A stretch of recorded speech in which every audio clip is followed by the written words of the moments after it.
Bonjour à tous. Eh bien, prenons un instant encore pour lire et méditer un troisième passage du livre du ciel de Luisa Picaretta. Au nom du Père qui m'a créé, du Fils qui m'a sauvé et du Saint-Esprit qui me sanctifie. Amen. Jésus, je me plonge dans ta divine volonté, dans ton acte unique et éternel d'amour. Je me plonge en toi, je m'unis à toi, je m'identifie à toi, je me consume en toi. Et je te demande, Jésus, eh bien, de tout faire en moi tout au long de ma vie, tout au long de cette journée, de prendre vraiment les commandes de mon existence. Je te fais confiance, Seigneur. Je veux vraiment que tout soit fait par toi, pour toi et en toi, que tout puisse te glorifier. Viens particulièrement dans cet instant et viens parler à travers ma bouche, disposer mon cœur, mon intelligence pour que rien ne se perde et que chacun de ces mots, tous ces mots que tu as bénis, eh bien, que tout puisse fructifier pour ta gloire, que ces mots, je puisse les mettre en pratique, que je puisse désirer ardemment cette union sanctifiante avec toi, que je puisse, eh bien, t'appeler dans tous mes actes du quotidien. Vraiment, donne-moi cette grâce de la souvenance, Seigneur, et cette grâce de vivre de plus en plus unie à toi, que ta vie divine, eh bien, puisse croître en moi chaque jour davantage, et en chacun de nous, bien sûr. Vraiment, tout ce que je te demande pour moi, tu le sais, je le demande pour tous les hommes de toutes les générations. Merci Seigneur de parler maintenant à travers ma bouche. Envoie-moi ton Esprit Saint, que je reste toujours dans ta vérité. Le passage que nous allons méditer est celui du 6 juin 1922. C'est Louisa qui parle. Mon bon Jésus a changé par rapport à moi. Il se réjouissait de me faire souffrir par la participation à ses clous, ses épines et sa croix.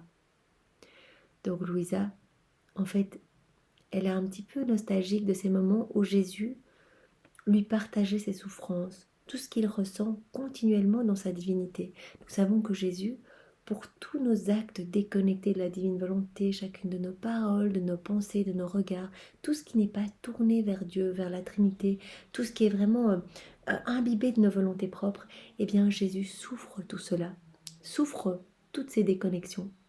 Il souffre tout dans sa divinité pour refaire nos vies. Il nous reconnecte à la divine volonté. Il souffre tous nos manquements d'amour, nos froideurs, nos indifférences. Et donc, il a partagé toutes ces souffrances dans sa divinité. Il les a partagées à Louisa. On a pu le voir dans les premiers volumes. Et donc, il lui a partagé cette crucifixion qu'il ressent continuellement. Vous imaginez toutes les morts que chacun de nous avons et continuons à provoquer à Jésus, à faire subir à Jésus, à chaque fois qu'on a une pensée qui n'est pas tournée vers Dieu, même une pensée qui peut paraître sainte, qui peut paraître, voilà, ok, eh bien, c'est une pensée que Jésus doit refaire et ça lui cause une petite mort, une mort. Et donc, il a partagé donc, tous les attributs de sa passion avec Louisa, puisque c'est la première à vivre dans la divine volonté, c'est la première, notre chef de file, elle a reçu eh bien, tous les actes relatif à la divine volonté en elle, elle est devenue dépositaire de toute la divine volonté, de tout le fiat de la sanctification, et donc Jésus lui a partagé eh bien, ce qu'il ressent continuellement lorsqu'il refait nos actes qui sont déconnectés de la divine volonté. Donc elle dit, voilà, avant tu me partageais tout ça, et maintenant je vois que tout ça a disparu. Maintenant, je vois que Jésus ne se réjouit plus de me faire souffrir.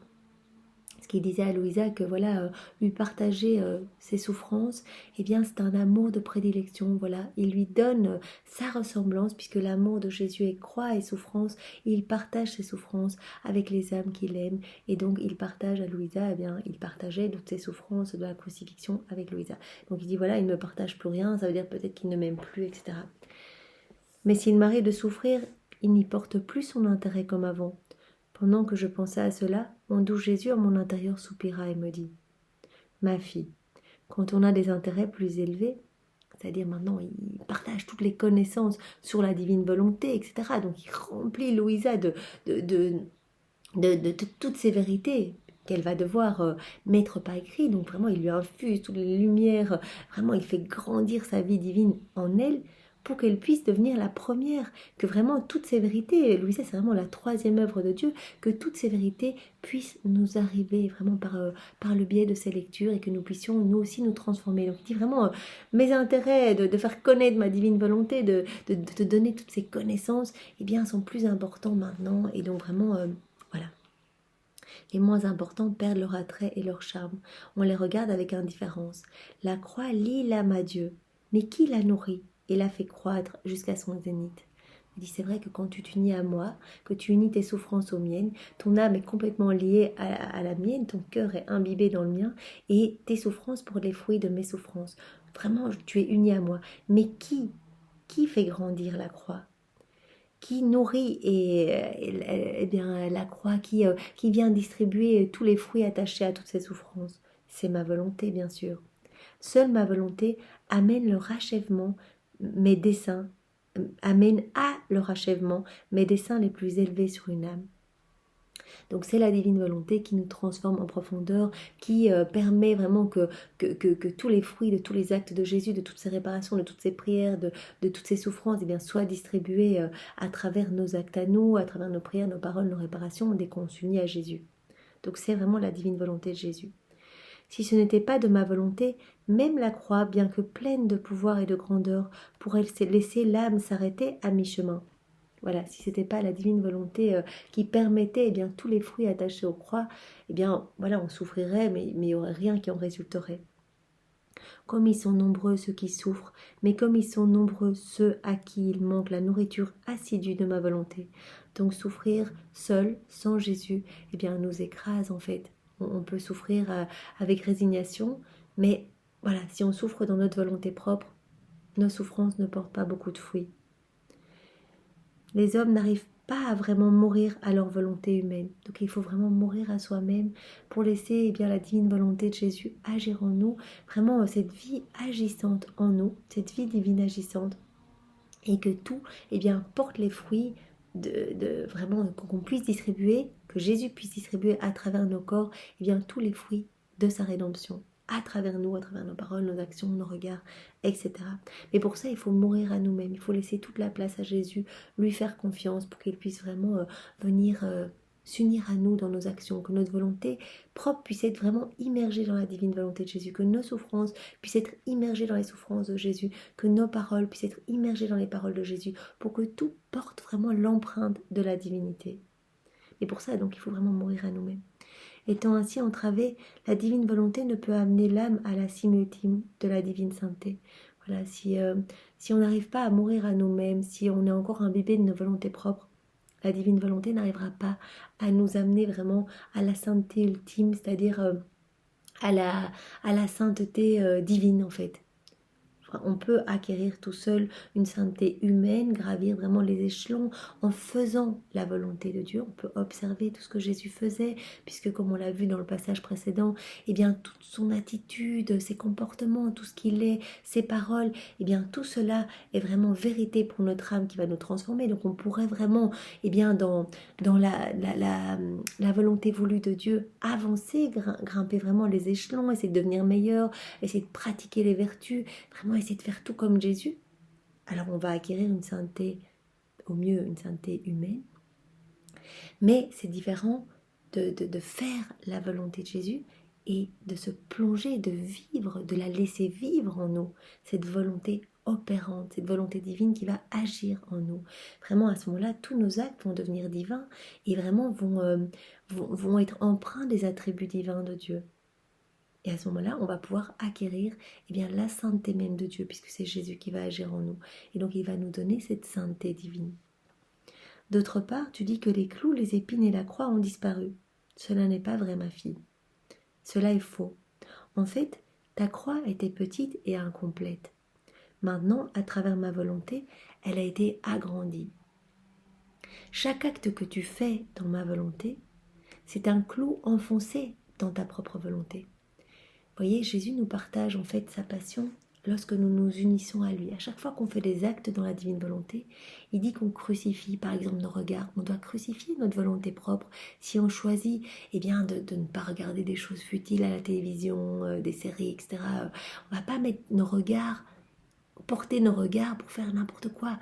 On va crucifier nos regards, crucifier notre volonté propre et on va unir nos regards à ceux de Jésus, choisir de ne regarder que vers le ciel, pour que vraiment ce soit les regards de Jésus qui viennent vraiment resplendir à travers nos regards, que ce soit Jésus qui regarde en nous, qu'on ne regarde pas des choses complètement inutiles qui vont nous enfoncer encore plus dans nos volontés propres et dans nos ténèbres.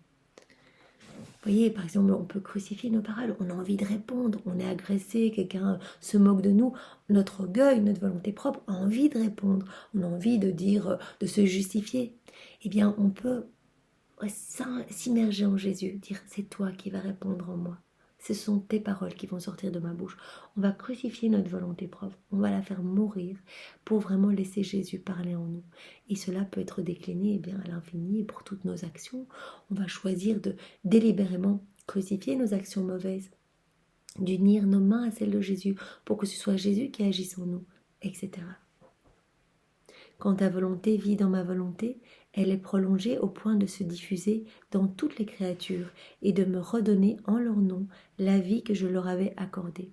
Donc Jésus dit, quand tu t'unis à moi, que tu crucifies ta volonté, que vraiment tu meurs à toi-même pour me laisser toute la place, eh bien tu m'honores, tu payes cette dette d'amour, cette dette de gloire que toutes les créatures me doivent. Ça va vraiment être chaque petit acte que tu vas faire en union avec moi, ça va être un acte qui va être offert à la Trinité, mais l'acte le plus parfait qui soit, l'acte vraiment de gloire, d'honneur, d'amour, vraiment on va apporter sous cela cet acte de bénédiction, vraiment qui va être teinté des louanges même de Jésus, des bénédictions de Jésus, etc. Donc ce petit acte va porter l'empreinte de la perfection divine et on va l'offrir, vraiment qu'on est immergé dans la divine volonté, on va l'offrir au nom de tous. Et cela va toucher toutes les générations. Chaque acte fait en union avec Jésus va vraiment faire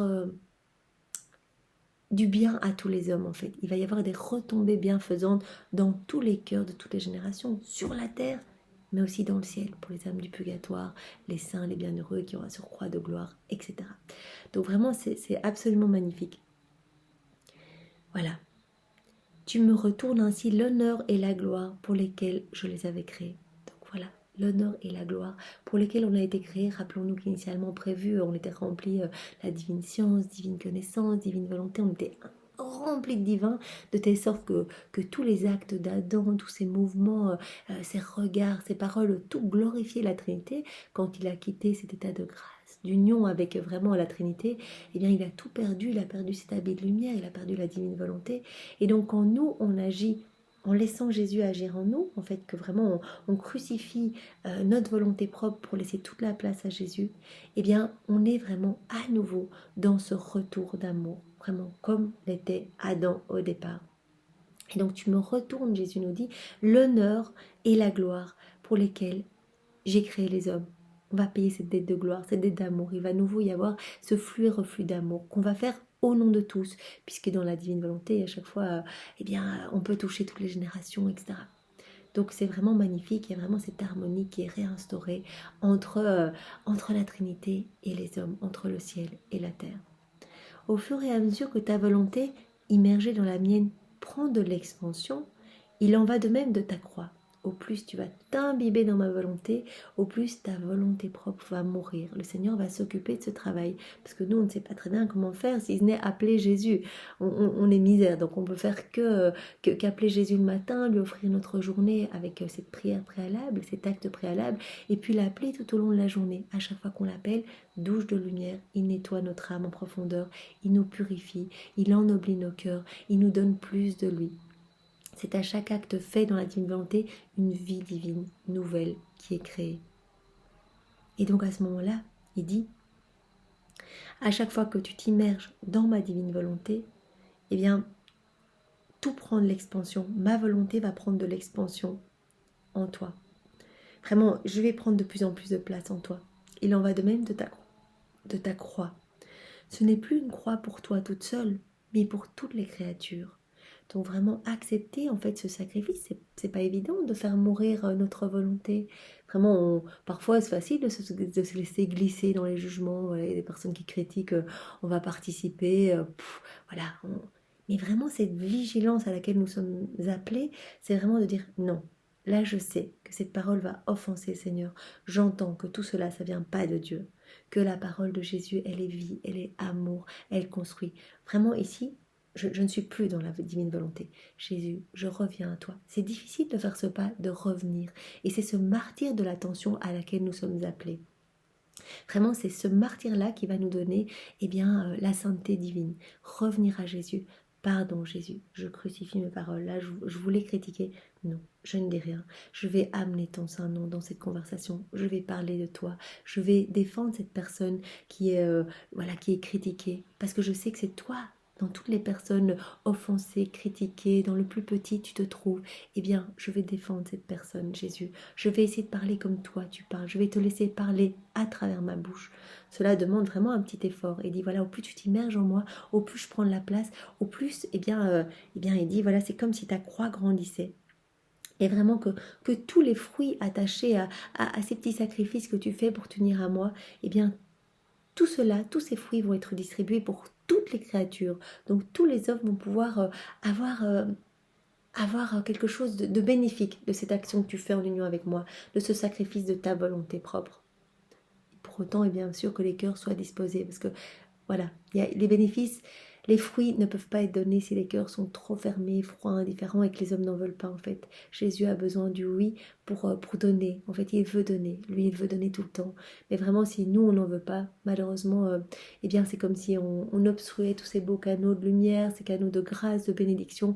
On les obstrue par nos volontés propres. On n'en veut pas, on est aveuglé, on ne voit pas l'amour partout autour de nous, on ne prend rien, on veut se débrouiller tout seul. Malheureusement. Aussi, je vois ta croix partout. Donc Jésus voit à chaque fois qu'on s'unit à lui, il voit voilà, il voit notre croix, la crucifixion de notre volonté propre. Non comme auparavant, comme je ne la voyais qu'en toi, voilà, quand tu étais vraiment crucifié avec mes clous, enfin les clous qui m'ont crucifié, que je te partageais vraiment les attributs de ma passion, ma couronne d'épines, etc. Maintenant, je la vois en toutes les créatures. Donc je vois en fait le soleil de ma présence en toi qui va irradier et qui va déborder dans toutes les créatures. Je vois ma lumière, ma vie divine qui vient vraiment, qui croit en toi et qui par là même vient toucher tous les autres hommes de tous les temps. Ta fusion dans ma volonté, dépourvue de tout intérêt personnel, n'a comme objectif que de me donner ce que toutes les créatures me doivent et d'offrir à toutes les créatures tous les bienfaits que contient ma volonté. Donc Jésus dit en fait ce qui le touche très fort, c'est que quand on vit dans la divine volonté, qu'on fait des actes en union avec lui, il n'y a plus d'intérêt personnel. On ne le fait pas pour nous, on le fait pour glorifier Jésus, son Père, le Saint-Esprit, on le fait pour réparer, pour l'aimer, pour le consoler, pour lui tenir compagnie, pour lui permettre de venir toucher les cœurs, voilà, à travers nos paroles, nos pensées, etc., pour lui permettre d'agir en nous et de reprendre cette place qu'il devait occuper, hein. C'est la place qui lui est réservée depuis qu'on a été créé. Donc vraiment, il est touché par le désintérêt personnel. En fait, on fait tout sans intérêt personnel. Voilà, on avance uniquement pour faire plaisir à Jésus, pour lui rendre tout l'amour, lui donner tout l'amour que les hommes ne lui donnent pas. Et donc il dit, quand tu le fais en union avec moi, j'entends mes propres prières. Moi qui ne faisais que cela sur la terre, glorifier mon Père. Tout ce que je faisais, c'était pour payer la dette de gloire et d'amour des hommes, tout ce que les hommes n'avaient pas payé. Je refaisais toute leur vie. J'étais constamment en train de remercier mon Père au nom de tous, etc. Donc j'entends mes propres prières en toi, j'entends mes propres paroles, je vois ma vie en toi en fait. Ma vie se développer en toi. Il s'agit exclusivement d'une vie divine, aucunement humaine. Et c'est uniquement ma volonté qui forme la sainteté divine dans l'âme. Donc il dit, c'est ma volonté, c'est par cette union que tu vas pouvoir acquérir cette sainteté divine. C'est en me laissant continuer vraiment ma vie en toi, prolonger ma vie en toi, faire de toi une extension de ma divinité, que tu vas pouvoir acquérir ma propre sainteté, puisque je vais tellement tout faire en toi que ta vie va devenir prière continuelle, tes respirations, tes clignements d'yeux, tous les mouvements internes de tes organes, tout va devenir prière, puisque tout va être fait par moi, tout va être régi par moi, par ma volonté. Tes premières croix s'arrimaient à une sainteté humaine. L'homme, si saint qu'il soit, ne peut réaliser de grandes choses, seulement des petites. Encore moins peut-il élever son âme au niveau de la sainteté de son Créateur, participer aux actions de son Créateur. Et au début, Louisa, dans les premiers volumes, Jésus lui parle beaucoup des vertus, voilà, toutes les saintetés humaines possibles. Et dit voilà, tous ces petits sacrifices que tu as pris pour écrire. On sait que Louisa, c'est difficile pour elle d'écrire. Elle a été jusqu'en première primaire. Donc tout cela lui demande vraiment un effort. Elle a cet effort pour être vraiment dans l'obéissance, pour vraiment eh bien répondre à ce que Jésus attendait d'elle. Il lui demandait vraiment d'être obéissante. Et donc, Jésus a développé en elle, lui a donné cette vertu de l'obéissance, lui a donné toutes ces vertus. Il l'a vraiment travaillé et dit, eh bien, tout ce que tu as acquis au début, toutes ces croix, eh bien, cela correspond à la sainteté humaine, l'exercice de vertu, voilà, essayer de faire la volonté de Dieu, etc. Il dit, ça, c'est pas la même chose que je te donne maintenant, c'est-à-dire ma vie, ma vie divine en toi, ma divine volonté opérante, agissante en toi. Tous tes actes deviennent divins, ne sont plus humains. Tous tes actes sont remplis de mes attributs divins, portent mon empreinte divine. C'est pas la même chose. Ici, on parle de sainteté divine, tandis qu'avant, ce que tu vivais comme petite croix, voilà, tous ces petits sacrifices que tu faisais, etc., ces luttes contre les démons, etc. Jésus a autorisé pendant voilà, il me semble, 3 ans, mais ça me paraît long maintenant, mais il me semble que c'était ce temps-là. Il a autorisé vraiment que les démons viennent vraiment embêter Louisa, pour vraiment la tester, pour vraiment voilà, fortifier son âme, etc. Donc il dit, voilà, ce que je te donne maintenant, c'est immense. Maintenant, ce sont toutes mes connaissances sur ma divine volonté, je viens travailler en toi, et tes souffrances, unies aux miennes, voilà, vont porter tellement de fruits. L'homme est toujours sujet aux limites intrinsèques des créatures, mais ma volonté, démolissant toutes les barrières entre l'humain et le divin, peut lancer l'âme dans l'immensité du divin. Donc c'est la volonté de Jésus qui va démolir eh bien, tout ce qu'il y a, comme tout ce qu'on se met comme obstacle entre nous et le ciel et le divin. Voilà, tout ce qu'on se met qui nous empêche eh bien, de nous unir. Eh bien, la volonté divine, qu'on va se plonger dans la divine volonté, tous ces obstacles vont être vraiment détruits, toutes ces barrières. Tout devient immense, tout devient éternel, tout devient divin. La croix, les clous, la sainteté, l'amour, la réparation, tout porte l'empreinte de ma divinité. Tout devient magnifié par ma présence. Mon objectif pour toi est plus qu'une sainteté humaine. Louisa, quoique j'ai dû d'abord accomplir de petites choses en toi, voilà, au début il a commencé, voilà, petit, il lui a parlé des vertus. Et puis à partir du tome 11, il lui a parlé de sa divine volonté, de ses effets, de sa volonté agissante. Je me réjouissais tellement en le faisant, en travaillant l'âme de Louisa, et je t'ai fait progresser plus loin, jusqu'à vivre dans ma volonté. Je me réjouis tellement quand je vois ta petitesse, ton néant, embrassant mon immensité, pour me rendre gloire et honneur au nom de tous et de tout. Donc vraiment, ça réjouit le Seigneur quand il voit notre néant, vraiment qu'on n'est rien du tout.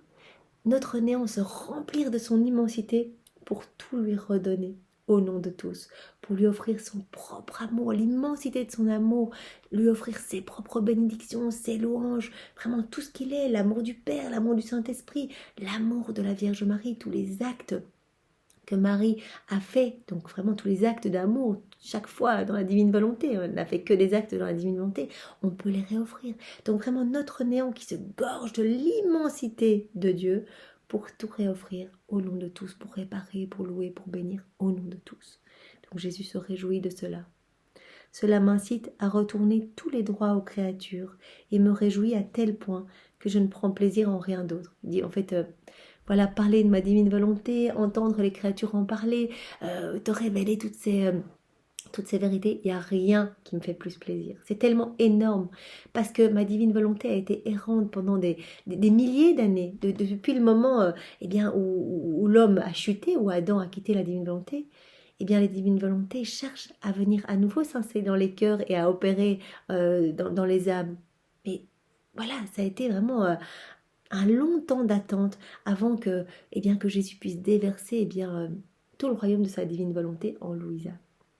Et il voit que voilà, à travers, après Louisa, il voit tous les cœurs qui vont être touchés. Il nous voit, nous, en train de méditer maintenant sur ce passage, se laisser vraiment toucher par tous ces mots. Et donc cela fait plaisir. Il dit qu'à chaque fois qu'on parle de sa divine volonté, à chaque fois qu'on fait des actes en union avec lui, il n'y a rien qui pourrait le glorifier le plus. Ainsi donc ta croix et tes clous sont ma volonté, qui en crucifiant ta propre volonté, complète en toi la véritable crucifixion, la rendant comme la mienne. Il dit quand tu te plonges en moi et que tu crucifies ta volonté en moi, eh bien en fait, ta croix est identique à la mienne. C'est magnifique. En fait, ta crucifixion, la crucifixion de ta volonté propre, et pour laisser vivre ma volonté en toi, eh bien ta crucifixion devient identique à la mienne. À tout ce que Jésus souffre continuellement, sa crucifixion qui est éternelle, sa passion qui est éternelle dans sa divinité. J'ai été conçu crucifié. Rappelons-nous, Jésus, la seconde une de son incarnation, qui était déjà eh bien, complètement euh, avec tous les attributs de sa passion. Il avait sa petite couronne d'épines, des clous dans les mains, il manquait de place, d'air, il n'arrivait pas à respirer, à bouger, etc. Il vivait vraiment dans les ténèbres du petit ventre de Marie, aussi saint soit-il, mais vraiment il a souffert tout cela. Donc il dit, voilà, moi j'ai été conçu directement avec les attributs de ma passion. J'ai été conçu crucifié. J'ai vécu crucifié tout au long de sa vie. Jésus a vécu donc cette passion éternelle qui continue à vivre. Mais lors de son passage sur la terre, pour les 34 années, il a souffert, seconde après seconde, toutes nos vies déconnectées de la divine volonté, toutes nos paroles, nos regards, tout ce qui est déconnecté. Il a tout souffert. Voilà. Il a tout repris, il a tout souffert dans sa divinité. Je suis mort crucifié. J'ai continuellement nourri ma croix en réalisant exclusivement la volonté divine. Normalement, il a dit que toute sa vie, eh bien, il a réalisé la volonté divine, la volonté de son Père. Vraiment refaire nos vies, nous ramener à ce pourquoi nous avons été créés, sanctifier nos vies, nous ouvrir les portes du ciel, glorifier à notre place son Père, l'aimer à notre place, réparer, consoler son Père, etc. Donc vraiment, toute sa vie, il a nourri continuellement cette croix vraiment de toutes ses souffrances, en réalisant toujours la divine volonté. Ainsi, j'ai été crucifié pour chacune des créatures, chacun de nous, chacune de nos paroles déconnectées de la divine volonté a causé la mort à Jésus. Une parole, une mort. Un regard déconnecté de la divine volonté, une mort. Une action faite, voilà, je mange, j'oublie d'appeler Jésus, une mort à Jésus. Ma croix a placé son sceau sur chacune d'elles. Merci Seigneur, vraiment par tout ce que tu as refait, tu nous ouvres vraiment les portes du ciel et tu veux que nous nous servions dans tous ces actes qui sont suspendus. Alors vraiment, donne-nous la grâce de pouvoir parler facilement de ta divine volonté, de pouvoir faire connaître tout ce que tu as fait pour nous, tout ce que tu as souffert dans ta divinité pour nous Seigneur, pour que vraiment tous les fruits de tes souffrances, eh bien voilà, ne reste pas là en vain, mais qu'il puisse rejaillir dans tous les cœurs, vraiment qu'il puisse ennoblir nos âmes, les embellir et nous ramener à toi Seigneur. Merci Seigneur, avec tes propres remerciements, sois loué, béni et glorifié dans ta divine volonté. Au nom du Père et du Fils et du Saint-Esprit. Amen. Soyez tous bénis, bonne journée à tous, au revoir.